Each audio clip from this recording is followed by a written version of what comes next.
George Sherman and Val Galena in Clearwater, Florida, helped to establish Project COPE, which centers on the economic development in Zambia. They have partnered with Victor Fury in bringing agricultural reform through the implementation using small tractors that both men and women can use to increase their yield. They also use sustainable farming techniques. This is a wonderful story of a people-to-people approach rather than the more traditional one that involves NGOs or non-governmental organizations. Bon appetit. Hi, I'm Val Galena, and I'm one of the co-founders. And you're a board directors, member. And board member of COPE, Project COPE. And this is? And I'm George Sherman, and I am the co-director of COPE and the director for the United States.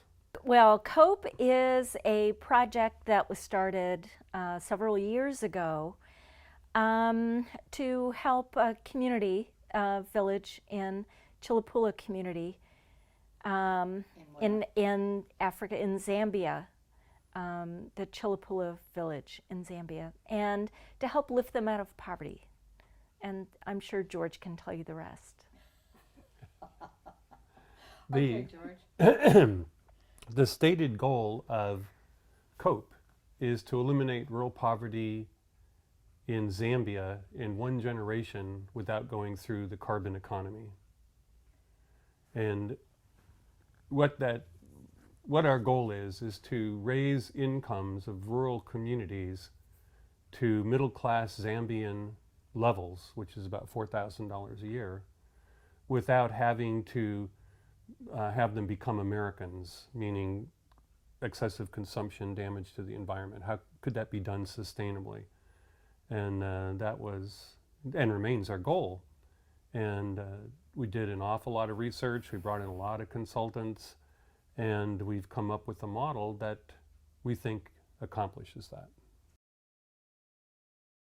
That was something that we started back in 2010, and we visited 3 villages, and what we did was we found a co-director in Zambia. His name's Victor Fury, and Victor was looking at the villages and had been working with them, and he found that the people in the village were excited and interested in developing further. Back when we had Earth Charter, they were supporting and applying Earth Charter principles. And this is a village of people who were motivated and really wanting to make themselves a better community. And so we used and developed, George with Victor and a group, worked together to develop Project COPE. And I think what the village is interested in is to help them raise themselves out of poverty so that they're motivated to do this. And that's a key indicator. When we were back in the village in 2010, and we asked them what they needed. Now remember, this is all driven by village needs. We came on real early and said, we're not going to be the white savior coming in to help them. It can't be based on charity because charity is not sustainable, and it has to be indigenous solutions to the problems. So when we were back there, they were showing us their efforts to develop rocket stoves, which are clean burning stoves, water purification because they have a problem with contaminated water. And they were trying to work with sustainable agriculture, but the problem that they faced was that inside of the growing season, using physical labor, they could only grow about a hectare and a half of corn, which is their main crop. But they had access to up to 10 hectares, but they couldn't grow it. So when we asked them they needed, they said oxen. And they had oxen to work the land, but then hoof and mouth disease came in. And so they said, if you can get us oxen, we can pull ourselves out of poverty. So I looked to see if anyone had confronted that problem before, and what we discovered was that it's incurable, it's a virus, it's spread by saliva, so if an animal grazes and another animal grazes behind it, the second animal gets it. And the only way to prevent it is a vaccination, and the vaccination costs somewhere around $200 a year. Well, these people make $350 a year. So that's just completely out of the question. So I thought, well, it can't be the only country that ever had that problem. It turned out it wasn't. And that the solution that other countries had come up with were two-wheel tractors. As I looked into two-wheel tractors, I discovered that China, the agricultural revolution in China that freed the people from starvation, was done through two-wheel tractors. And they knew more about two-wheel tractors than anybody else on earth. They made the best ones. So we decided that we'd give two-wheel tractors a try. So we bought a two-wheel tractor. We experimented with it for a year. It did everything that we thought it would do. The only thing that, the drawback for it was that it was too large for women to run. And women do most of the farming. So that turned out to be a challenge. The other challenge was that the growing season's only X amount of months long. And so they had to grow everything within that amount of time, because that was the rainy season where they had water. And then it got dry, and by dry I mean no rain at all for months on end. So we had two factors we had to solve. One, could we extend the growing season by growing other crops? And two, could we expand the amount of land through the use of two-wheel tractors? So we did a bunch of research. We found the tractors. We sent one of our board members, to training in South Africa on sustainable agriculture during the dry season. And we came up with a plan. And somewhere in here, Val met a lady from Michigan who taught at a school that was trying to expand their global ideas. And that school, well, you tell it. Okay. I'm a retired educator, but I am involved in character education. And I went to a conference and went out to dinner with a group of other women educators. And so we were sitting around talking, and somebody said, Val, why don't you talk about your Africa project? So I started talking about the Earth Charter principles and what we were doing and what the villagers were working on. And I was talking about the improvements in water purification and so forth. And the one educator became very excited, and she works at a school. She's a counselor at a school in Michigan. She said, you know, I have a teacher who's interested in working on a water project. They were working on the aspects of pollution and cleaning up the river that was very, very polluted, the Rouge River in Michigan, Detroit, Michigan. And they were looking at a global aspect of water purification and pollution. So what they did was they took that information, connected with George.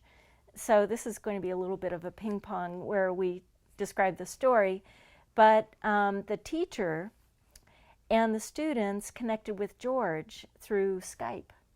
And they Skyped George, and the students asked so many questions that they found out about tractors, that George was interested in helping them with their agriculture, which is somewhat connected to their water. But they talked to George from Michigan, and he got them excited about tractors, and the students voted. They decided they wanted to help out because they cared about the people. Now suddenly there's a shift in these students caring about the people who lived in the Chilapula village and the children, and them needing to go to school and needing water and needing food, and so through that the children decided to take action, and their motto is, I believe it's learn globally, act, or learn locally, act globally. And this Birmingham Covington School in Birmingham, Michigan, the students in the one classroom started working together on deciding what projects they could work on to raise money. And they got their parents involved, teachers started talking, and eventually the students, the teachers, the entire school, the school community, the parents, everybody, and local corporations got excited, and they started doing things to raise money. And they set a goal of $12,000 because that was the price of the 2 smaller tractors. And the children were very excited that women would be running the tractors, and they did things on their part to sell. They made and sold items. They created T-shirts. They went into the community. They begged, borrowed, and they came up with their goal of $12,000 within the school year, last school year. That's the 2013-2014 school year. And they presented us with a check of not only the $12,000, but there were anonymous donors. So the total amount was over $15,000.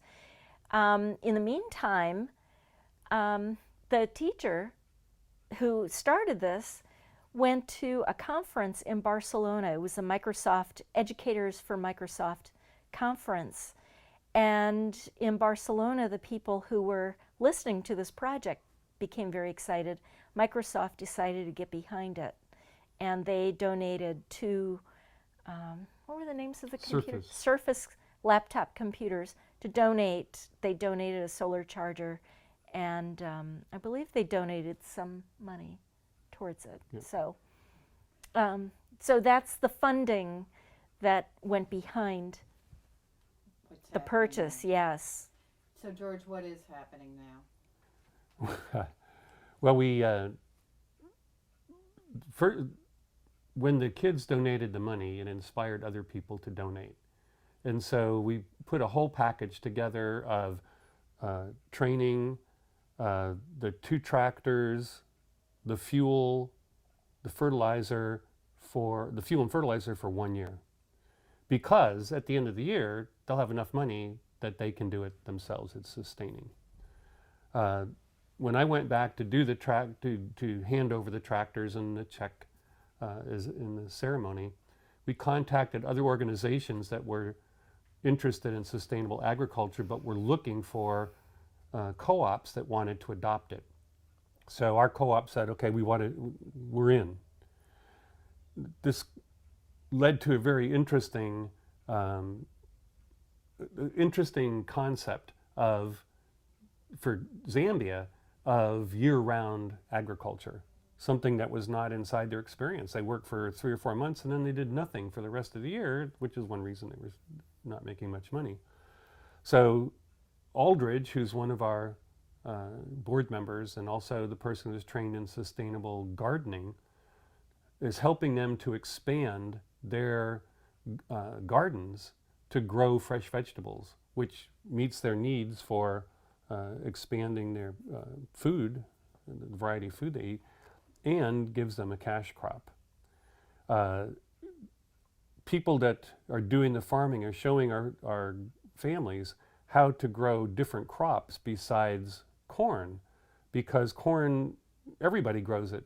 And what they are having a hard time understanding is the more corn you grow, you don't make more money, because each hectare that you grow, the price drops because of the amount of corn on the market. But there is a big market for peanuts and soybeans. And the advantage of peanuts and soybeans is that they fertilize the ground. And in fact, the kind of agriculture that they're doing is a strip of corn, a strip of peanuts, and a strip of soybeans, and they move over one row. each year. So you don't have to leave the field fallow. And all of those crops have value, and they all come in at slightly different times. So it extends the amount of time that you're growing stuff. So between that and the gardening, now the other part of the gardening that's interesting is that the two-wheeled tractor runs a pump. And the pump can pump water from this distant stream up to the village. So now they have access to irrigation water, but the gardening that Aldridge is teaching them uses very little water. So there's not enough there to do flatland agriculture, but there is enough to grow these specially designed gardens. So Aldridge is there for the follow-up. He went up there, gave them the first training 3 weeks ago, and then gave them a task to do in terms of preparing the ground and whatnot. And he also gave them materials to start. He's there right now as the follow-up to see how things are going, did they get the seeds in, and then taking them on the next step. So we're hoping that in the next couple of months, the first crop comes in. And then in October, they start getting the ground ready for planting, actually in November. They have to have the ground planted somewhere around the first part of December, because then the rains come somewhere around Christmas, and they have to have everything set to go. So this whole gigantic thing is moving on, and it's been interesting seeing what's happening to the co-op, because even though the people said we don't want charity, they had no idea what was going to happen to them. And suddenly they have people coming in saying, here, you have to change some of the ways you think about doing agriculture. You have to put in more work than you've put in the past. But the benefits are you're going to move into a middle-class income. And so it's caused them to reassess where they were. And I think part of it is that the rural people had a psychology of nothing we do is ever going to change. And suddenly they have some opportunities. And it looks like about half the co-op is saying, let's go do it. And they tend to be the younger people. And the older folks are going, I don't know, it's a lot of change. I don't know if we want to do the change. And so they're kind of being the conservative, let's leave things the way they were. But it's never going to go back to the way it was. When we were talking with one of our consultants, who turns out to be a world-renowned agronomist, I didn't realize that until I got back to the States. We were saying to him, how do you get people to change? And he said, it takes 1 year. Said, why 1 year? He said, because farmers may be conservative, but they're not stupid.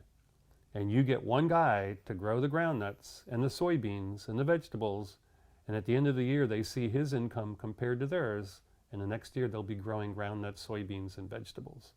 And so we have that group that are going to do that. And when the other folks see that indeed it does work, then in year 2, I think everything's is gonna take off according to the numbers. And of course, you're always predicting into the future, but it looks like inside of 2 years, everybody who participates inside the co-op will see an income in the neighborhood of $4,000, which puts them into the middle class. Part of the agreement in this co-op, and the co-op runs the bank. That's what's interesting, is the co-op doesn't just run the farm, or the farming equipment, they also run the bank. And so the way it's set up is everybody in the co-op has units, and those units give them X amount of hours with the tractor, and then they have to pay off those units by the money that they make from their crops. And then the village bank uses that money to lend it out to other entrepreneurs who want to provide other services in the community for the fertilizer for the next year, the seeds. So it becomes literally a bank. In the thinking towards the future, to make this sustainable, they have to buy one tractor and provide the training for the next co-op over, so that each year the co-ops all buy a tractor for the next co-op. And that's why we say in one generation, because figuring out exponentially what happens as these grow. Within 20 years, if we have enough seeds, that it's not inconceivable that the majority of rural people will have access to a decent agriculture. Now, can they sell this stuff? That's the question. And the answer is Central Africa doesn't have enough food. And Zambia had a surplus of corn. And the government, having never had a surplus before in their lives, not knowing what to do with it, bungled it. But even though bungling it, they still managed to sell tons to Zimbabwe, Namibia, Mozambique, and the Congo. And they even used it in a negotiation with Malawi over access to the railroad that goes to Dar es Salaam. And suddenly all the people in Africa, Central Africa, are looking at Zambia, which has been the poorest country, as a possible breadbasket for sub-Saharan Africa. So the amount, everything that they can grow, they can sell, is basically what it's, and meet their own nutritional needs. So it looks like the possibilities are pretty amazing. Where we want to go next, Chongwei is where we are now, in Chilapula village. And they are a very rural farming community, no electricity, no paved roads, truly rural. Mansa, our other village, is being overrun by the local town. It's next to the mining district. And so the town, the mining town, is expanding and running over the village. And so what those people need and where we need to go with those people, we're still trying to figure out. They're still trying to figure out. And then our third village, Misei, in the Zambezi region, is, I mean, words cannot describe how rural they are. You can't even get to them for 3 or 4 months of the year because the river floods. So because of the flood, they're looking for rice. Well, it turns out the two-wheel tractors are used throughout Southeast Asia for growing rice.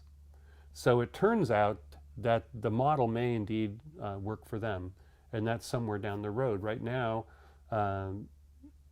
we're not wanting to recruit anybody else any more Americans to support a village because we don't know it works. And we don't want to make promises that we can't keep. We don't want to become one of these NGOs that comes up with an idea and then goes out and sells it and turns out it doesn't work, but they can't stop doing it because that's what they get their money from. It's one of the things we wanted to avoid. So at the end of this year, so next spring, we'll know. We'll have the experience, we've got the tractors, we've got the people. We'll know if this in fact will work and or what we have to change to make it work. And that's when we're going to expand to the next village project, which will be in the north central part of the country. So that's kind of where we're headed. I wanted to express the thanks and a shout out to the school in Birmingham for really, really caring about this group of people who are in such a rural position. The school, the children, want to raise hope. So they've termed what they're working towards is Project Cope, Raising Hope. And they want that to be for a statement for the village so that they don't give up, because they do have a long road. You reminded me of one of the key parts of the program, which is people to people. Yeah. The kids in Birmingham have adopted the kids in Chilapula. And as a result, they've adopted the school that the kids in Chilapula go to. So when I was there, we gave the 2 Surface tablet computers to the school. And if I had descended in a spaceship and handed them the Surfaces, they would not have been any more surprised because they just had no clue that such a thing even existed. And the commissioner, the local commissioner, kind of like the governor for that political unit, was there, and he was just saying, this is the kind of technology we need if we're going to get our schools going.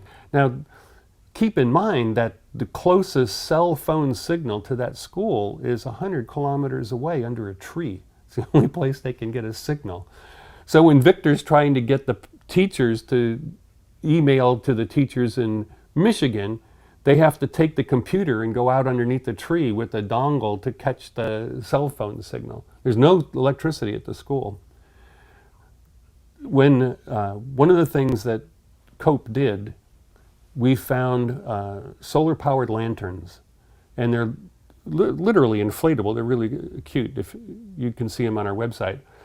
But we gave them to the girls because one of the parts of our project is to empower women. That's why we wanted tractors that women could run.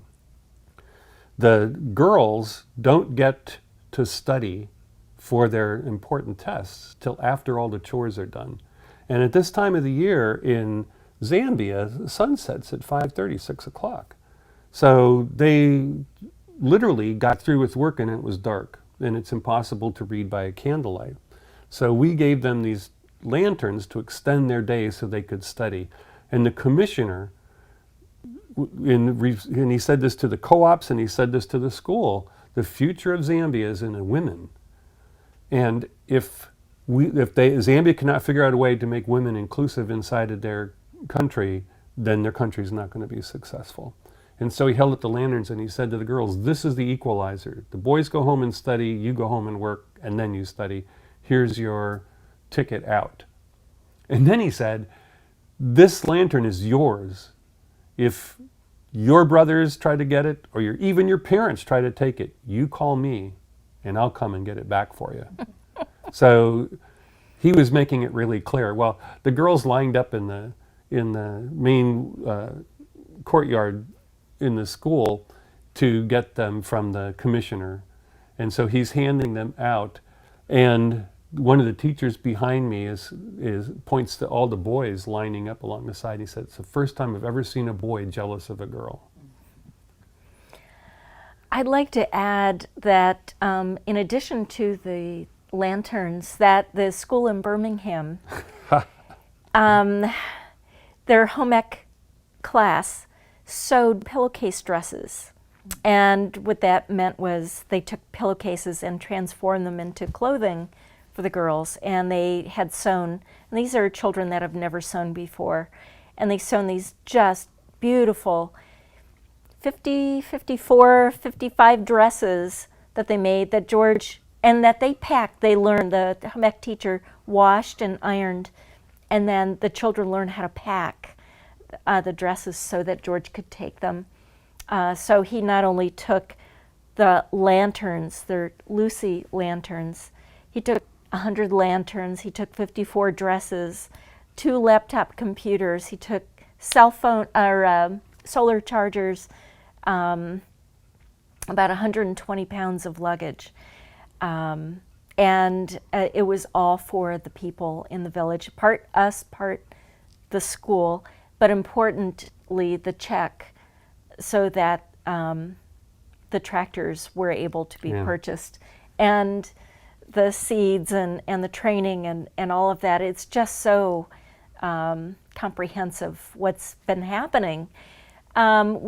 We've put all this information together, and we're going to be presenting at a conference the end of October, I believe, in Washington, D.C. So we're presenting with the people of the school and the class. The children are riding a bus to Washington, D.C., and they're presenting with us. And so we're very excited to partner with them and tell the story. It's a very important story to tell. When we were there last time, the people in the village were concerned because they didn't think anyone really cared about them. And so they asked me, would I be coming back, and did we really care? So when I was presenting the tractors and the dresses and the lanterns, I said, number one, I'm back. And number two, yeah, the kids, this school cares about you, and here's the proof. And what's interesting, the kids all have to wear uniforms. So some of the little girls who were the most poor, if poor being a relative term because the richest kid there was poor, had a dress that had probably been worn for 15 years, and it was just barely held together with safety pins. And so when I gave them these pillow dresses, they put them on over their uniforms and just started walking around. They were so proud to have something new that was for them. And it was like it dropped out of the heavens to them. They didn't even know what to do. When the commissioner handed it to them, they were just so stunned that they'd never gotten anything before. So it's at least nothing new. So it was a real, an eye-opener for them to make that connection. Now, the future goal, and this is where Microsoft comes in, is to establish Skype relationships between the two schools, so that the kids can stay in communication. When I went, I brought, I think, 100 letters to be pen pals with the students. And I gave them to the teachers. The teachers picked out students who had enough writing skills and at the same grade level to write back. And so those students, schools just came back in, they're on the same kind of schedule we are. So those students are writing the letters. Victor's picking those letters up when he goes out to the school and then bringing them back to Lusaka so that he can ship them to the kids in Michigan, so that it becomes kids to kids. I mean, one of the things that we said is it's not charity. When you give something to your friend, it's not charity, it's sharing. And that, I think, is the message that under the Earth Charter and under Project COPE that we want to get across. So if this model works, starting next spring, we're going to start recruiting other schools to adopt other villages and other schools as a way of people to people, understanding we're all in this together, creating opportunities for people to share not only resources but adventures. I mean, that's what I told the kids in Michigan. Hopefully you're never going to worry about a drought, and you're not going to worry about disease, but you get to share the adventure of people who do, because they're going to be able to communicate to you the excitement and the terror they go through in their daily lives, and you're going to see it through their eyes. So you're going to have experiences that you never imagined in your wildest dreams, because you're sharing with these people, and they're going to have things that they never thought would happen in their wildest dreams because you're sharing with them. And that seems like a pretty good reason for people to get together.